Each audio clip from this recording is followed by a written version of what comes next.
Hello Internet, this is JF, and this is Introduction to Programming in ATS. This is video 7 and chapter 7. This chapter is about modularity, specifically about the features of ATS that support sort of programming at the large, allowing you to have a team that you can separate out and say, okay, you write this part, you write this part, and then in the end we'll bring it all together and build a program that runs, that works together. So this is, I have a statics file and a dynamics file, and this first part the first part of the chapter just goes into types.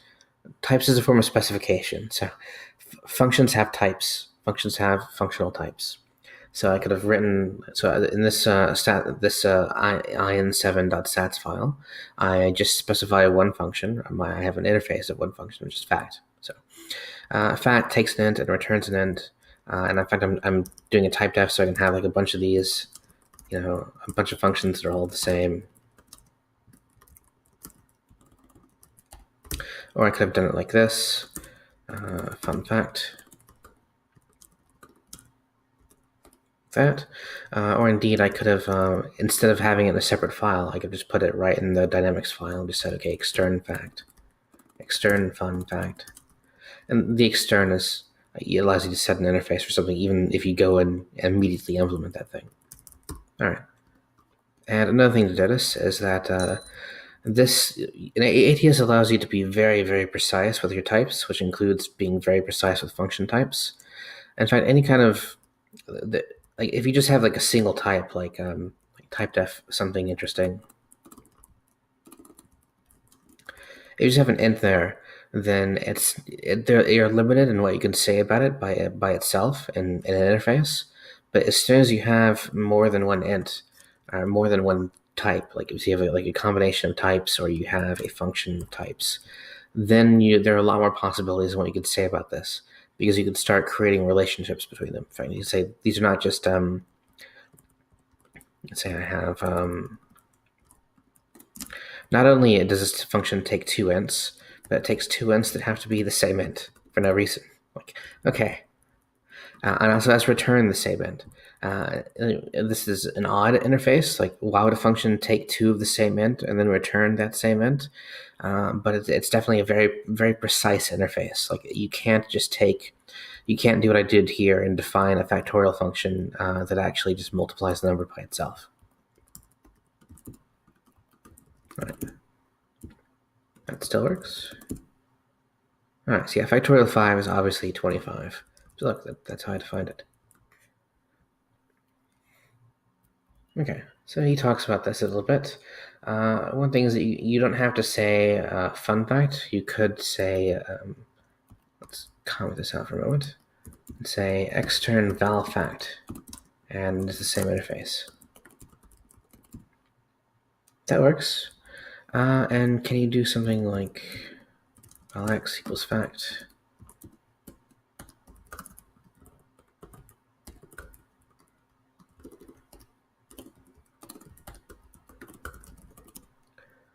That also works, as you'd expect, but it seemed like it said, so if fact is declared to be a function, then it is required to be applied when occurring in code.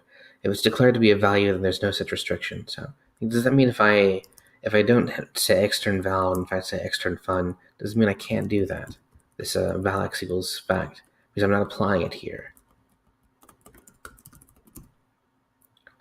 Apparently I still can. So I'm not sure what that's saying then. Like, what would it mean required to be applied? Like, okay, what if I don't apply it? What if I just have I print out something else?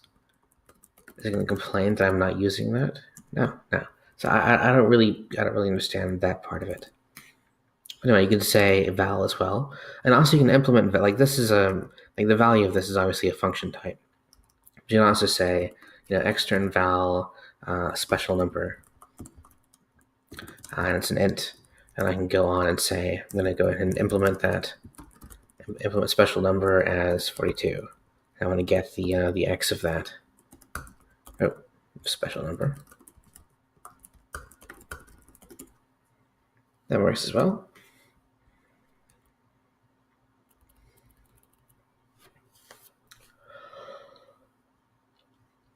And again, we have a promise that this is not that precise. Obviously, take an int and return an int is not that precise. But in the future, we will get into something that is in fact so precise that you can't define it any other way than as a factorial function. All right. So again, if you have a sats file, you can just say, val special number, and leave it like that.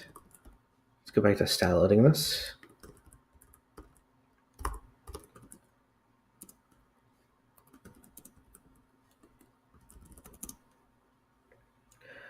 Okay, synthetic entity colon width is needed on line 7, line right there. Oh, I need to see what type it is. Yeah, so you can just put your function. You can put a bunch of functions in here. You can create type defs. And you can say, these are all the same.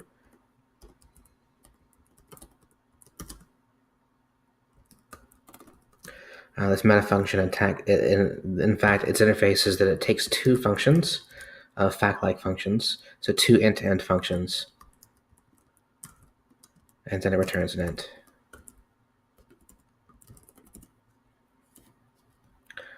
So another thing I think is interesting is that so I implement fact and I implement special number, but I don't implement Bob or meta here. It's fine with that. So it's fine with you not implementing everything. I guess it just assumes that you're not actually using it yet. It's fine. So that helps. That means in the past I've been like, oh, do I have to comment this out and say, okay, here's my quadruple / comment to block out the entire rest of the file. But you don't have to do that in a sats file exactly. You just create your whole interface, lay it down how you like, and then implement it piece by piece.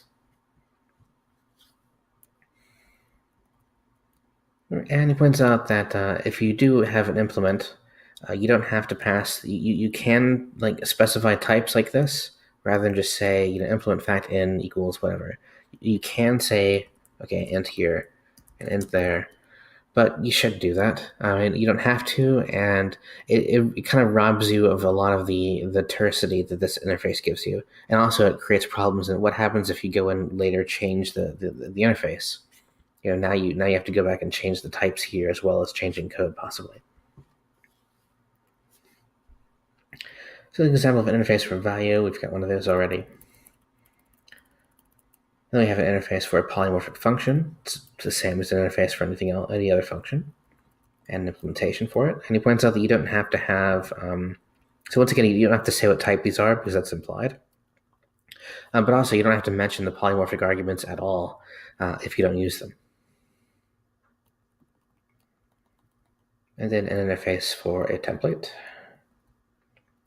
So if you have a bunch of templates, if you use templates, you'll end up having templates in a stats file like this, and then implementations of your templates in a DATS file, a dynamics file like this.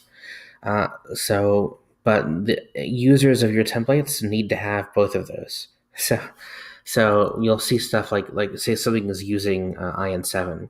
At the top, it would say stylload IN7 and also download IN7.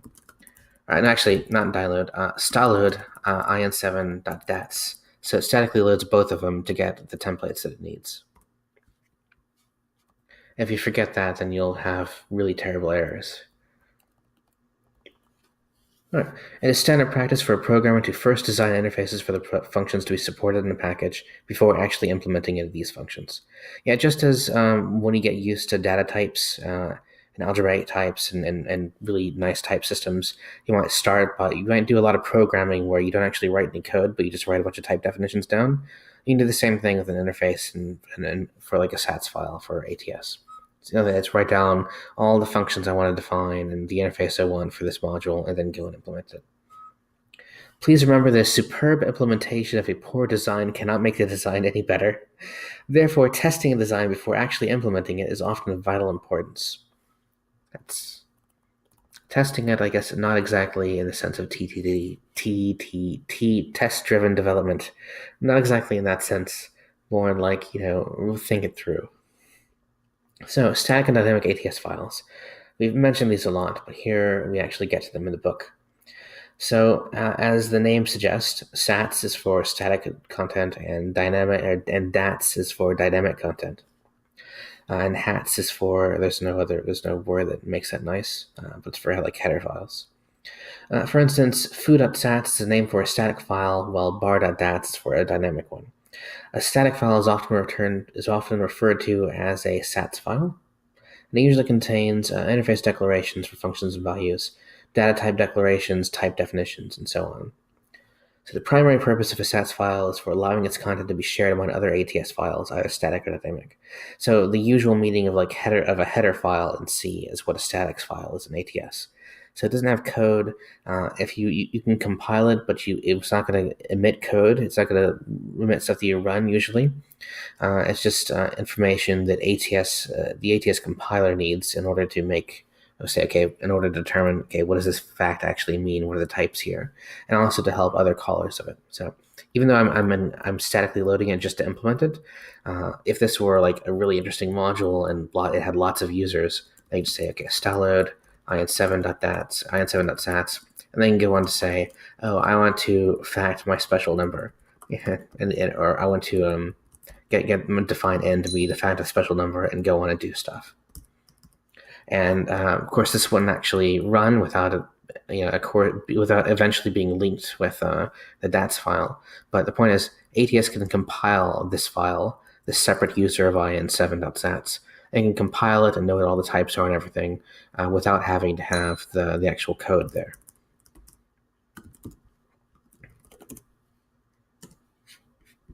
Get separate compilation. All right, and be clear that whenever you create an interface in a dynamics file and a DATS file, you say extern. So like extern val x equals, or is it int, and you can go and implement it later on. But in a sats file, you don't have externs.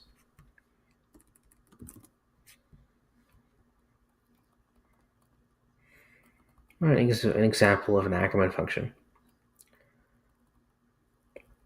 So the keyword styleload indicates to the ATS type checker that the file following it has to be statically loaded. So ATS has to look at this file during type checking even. Essentially, statically loading a file means to put the content of the file in the namespace that can be accessed by the following code. Usually there's no, right here, there's no namespace. I just say, I would load it and then it's immediately available. But you could say styleload blah equals that. Then I have to say I want to implement all of that.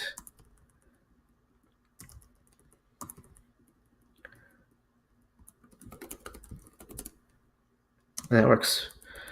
So in this case, a blah is like the name of all the content in this file. That's similar to like other languages of things like that.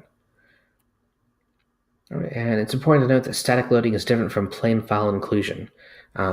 It's different from include, which you're doing literally right here. And that's going to be described elsewhere. I actually wonder what precisely the difference is. I think plain file inclusion, you can do that multiple times and it'll actually include it multiple times. Also, you can't say, there's a namespace, like you can't say blah equals, there's a namespace for this. And also inclusion, I think that's about it. So I wonder what differences there are really. All right, he's talking about the Ackermann function about the Acker, have the Acker namespace that he used. It's often a good practice to assign names to the namespaces, holding these files so that the original source of each declared entity can be readily tracked down. So yeah, if you're looking at like main in isolation and you see blah.fact, you say, okay, where is that? Where is styled blah? Oh, it's there and it's this file. Rather than if you had like a bunch of style loads, you'd be like, okay, what's actually defining this? Okay, let me go and break up my ID or go grepping around to find it. And this is an example of a user of Acker. So this, it downloads Acker.dats in order to get anything like in order to get stuff like this. So I have some code that I run at before main, basically. So basically, when the program starts up, right before the main program is called, all of your dynamic functions are called, or all of your DATS file functions are called in order to create values like this. They require some runtime computation. Not this one, but theoretically, let's say it had to do this 2 times 2 at runtime. So if you do a download, then you call that function. So all these values like valx that I defined at the top level are going to actually be initialized and ready. So styleload is for give me all the types, give me the interface, and download is for okay, actually do any work that you have to do so that I can have it when I go and use it. So the keyword download indicates to the ATS compiler to generate a call to the initializing function associated with the file acro.dats. That's what I said.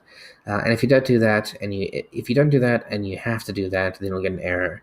If you don't do that and you don't have to do that, you won't get an error. So it's well, at least you get an error. And he says if you have a dynamics file, but you don't actually have any kind of runtime initialization that needs to happen, then you can define a flag to suppress it trying to do that. And that way, it won't complain that it tried to call the initialization function that you didn't actually generate.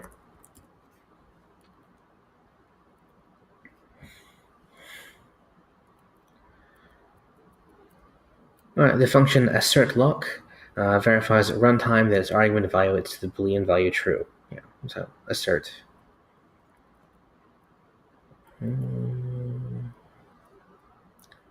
Okay, it wants us to do an assert lock on false.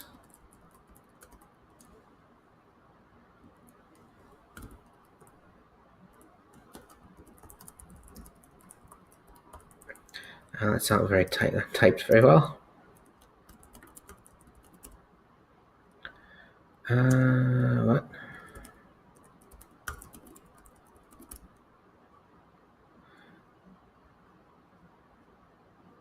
Oh no, it's makefile complaining. I'm like, what?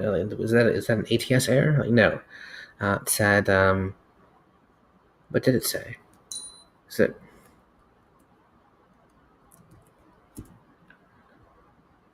Oh, it didn't actually say it. I would expect to like show me code or something. It just says there's something happened to this line. Okay, well, that's nice. I guess lock is like line of code, so it tells you that something happened to that line, but for tests, I would want something a little bit more involved.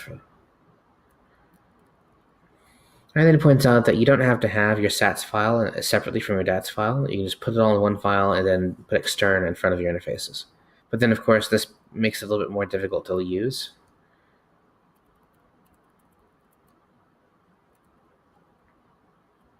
Right. Although it's perfectly fine for a dynamic ATS file to be statically loaded. Actually, a statics file is just a special case of a dynamics file. It's a dynamics file in which you're not allowed to have externs, I guess, because they're assumed.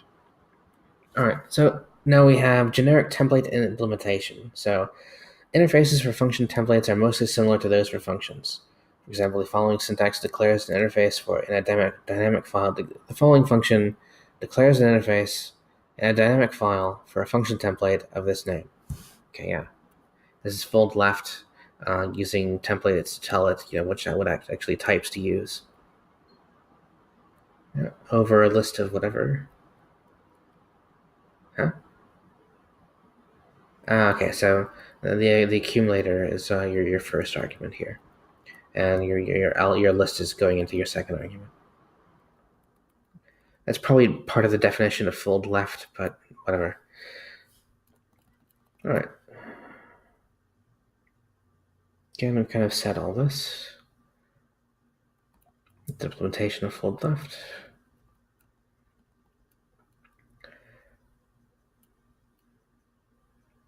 So template parameters are required to appear immediately after the keyword implement. So yeah, just like you have fun, and then sort of your template space here, and then the name of the function, and then sort of your polymorphic space here.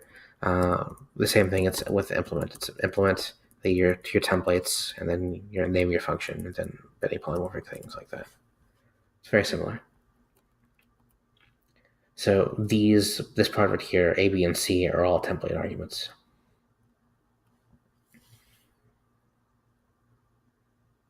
Yeah, so this is generic in that he's not specifying types, because you can actually we're going to talk about it right now, so let's go right into it. Okay, specific template implementation.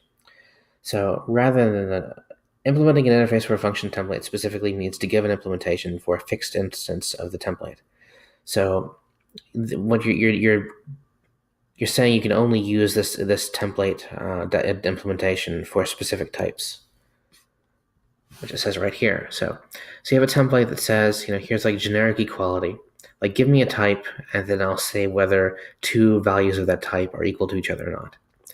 Like, how would you implement that? Like, generically, I guess you could somehow, but rather than do that, just say, here's an implementation of it for ints, and we're going to use a built-in int equality function. Here's an implementation of it for doubles, the same, and so on.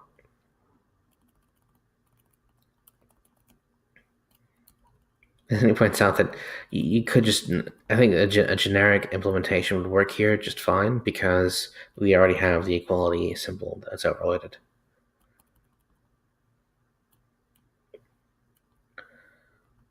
We'll talk a little bit more about that. So yeah, with templates you can have something similar, I guess. In new C++, it's called concepts or traits in other languages, or type classes. You don't actually get the nice parts of type classes or traits. Like, you don't get like really nice error messages or a defined interface, but you do get this sort of functionality of being able to write code that works on anything that you can run an equality operator against. And then when you create new things that equality operators weren't actually defined for, you can just implement equality for them as well, and it'll work. So let's say you have this generic equality interface, and you say, okay, now I want to implement it for apples. A new type I just created called apples. Here's the implementation for apples, and then you can pass an apple to some code that uses this template for generic equality. So you get some of that stuff. It's not as nice, but you get it. Yeah, it's kind of like you have design patterns, you have conventions in code rather than sort of first class supported features. But still, I mean, the important thing is that you do get it. All right. Now it says abstract types. So abstract types are referred to as types as the values of the type are represented in a way that's completely hidden from users of the type. Yeah. So they can see that there's some type like this, but they don't actually know anything more about it, which prevents them from doing things that you don't want them to do with it. Although in ATS, this is like a sheet that you've covered it over, and then somebody can take the sheet and they can rip it off and say, actually, I believe this abstract type is really an int. And you're like, oh damn, they figured it out. Okay, so abs type. This is a box type. It's boxed because it doesn't have the at sign in it. It has an interface that's defined in terms of insets. It's also useful, like it just makes your interface look nicer. And then if you can go back later and say, okay, inset, it's actually just a list of ints, which is what he does. And these sort of, what does I say? A cloth laid over the type that hides what it is. So you rip the cloth off. Well, this assume declaration is how you do that. So somebody can use your library with abstract types and use assume as well. But if they do, at least they're taking their lives at their own hands. It's not your fault. Like, you made it abstract. You tried to protect them.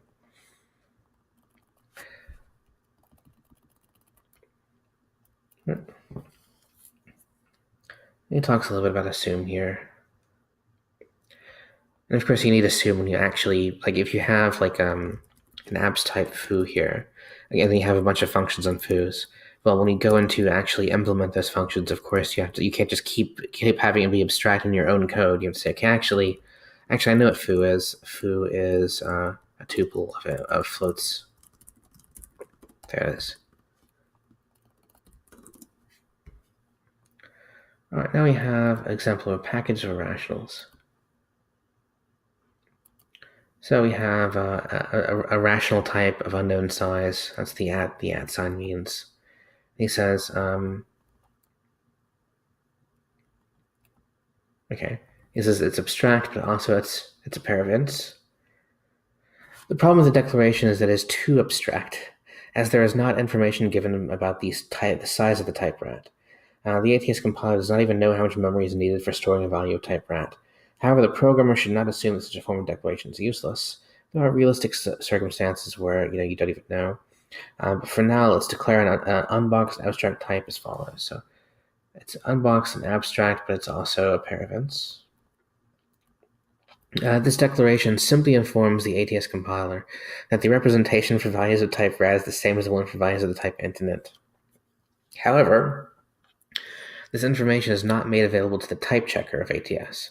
Okay, so if you say abs type and you say int and int, the type checker doesn't know that. The type checker just ignores this and says, "Oh, I'm gonna avert my eyes from this telling me exactly what the abstract thing is."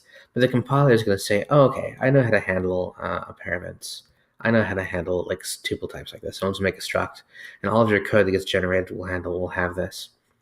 But then people are still going to have to sort of obey the type checker and make their code work with it without just breaking it apart and working with ints. Okay. So he has two exceptions. He has some kind of constructor to make rationals out of a pair of ints.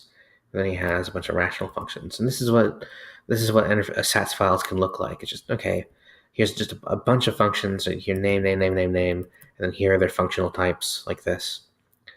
And that sort of as if you look at your sats files as documentation, then you might complain that, oh well, now I don't have names. Like you could still give the names of, you could still do it like fun rat div, and it takes two rats, so a rat and a b rat, and returns a rat. So you can still do it like that if you just want if you just want it for documentation purposes. But of course, you could also just have like a comment that says, what everything is. All right. He explains this. All right. And this is an example of a functorial package for rationals. So I mentioned like functors in a previous video, the idea that you have some code that assumes that code that assumes that some type defs are set up for it. So let's say you have this interface. Like say this file is actually just like it doesn't exist. So I have fun fact, and it's a fact like fun. I have fun Bob, and I have meta, and meta takes two of them and returns an int. And I never actually say what fact like fun is. I just require anybody who uses this file to first tell me, like first define it. I think if they do that, then okay, that's a case where include differs from statically loading. Because if I leave it like this and just somebody statically loads this, then they can't say beforehand. I don't think they can say like, okay, go back down here.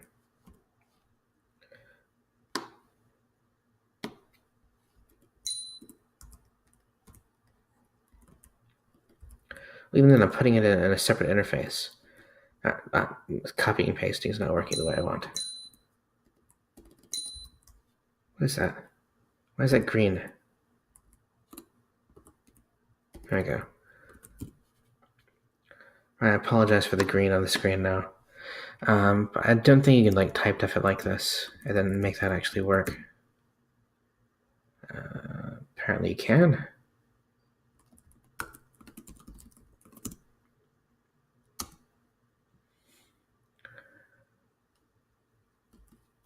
Actually,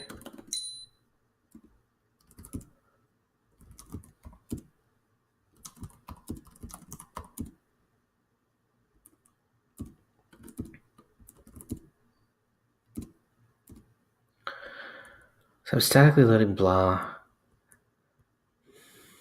I didn't actually say what fact like fun is. I saved that, right? Okay, there we go. Yeah, yeah, and you can't do that. So yeah, whereas if I had a type def like this and I included in7.sats, then if I included it and also these said like extern and everything, so if there's something that could appear in a DATS file, then that would work actually. So there's something that the standard library uses for like for hash tables. So you'll say like local and say the key of my hash table is string, and the values of my hash table they're also strings. So if hash table of string the strings, then you include the hash table stuff, or you can do it like this. You include the hash table stuff, and that's it. And then these just sort of shorthands, or like the rest of your program doesn't care about keys because you define them only for the purpose of the include. And that gives you a hash table of just strings to strings, and you can do it again later on. In fact, you can do it again immediately afterwards and say, okay, I also want a hash table of instance. Do it like that. And again, hash table itself requires that you define some functions. It requires that you have specific implementations of some templates. So I think you have to say like implement fprint val. If you have a hash table of like strings to apples, like you have to implement some templates. So say, okay, this is how you print out an apple. That way, the hash table code that prints out stuff is able to print out your new type. So that sort of all works together. But this specific example he has here is you have a type def that's a record of closures. Actually, these aren't closures; these are just function types. Later on, he has closures, and I was wondering like why are those closures? Because they don't actually doesn't seem we actually need to enclose over any variables. But anyway, you have type def, and it gives your whole interface here in terms of function types, and then okay, wrap mod.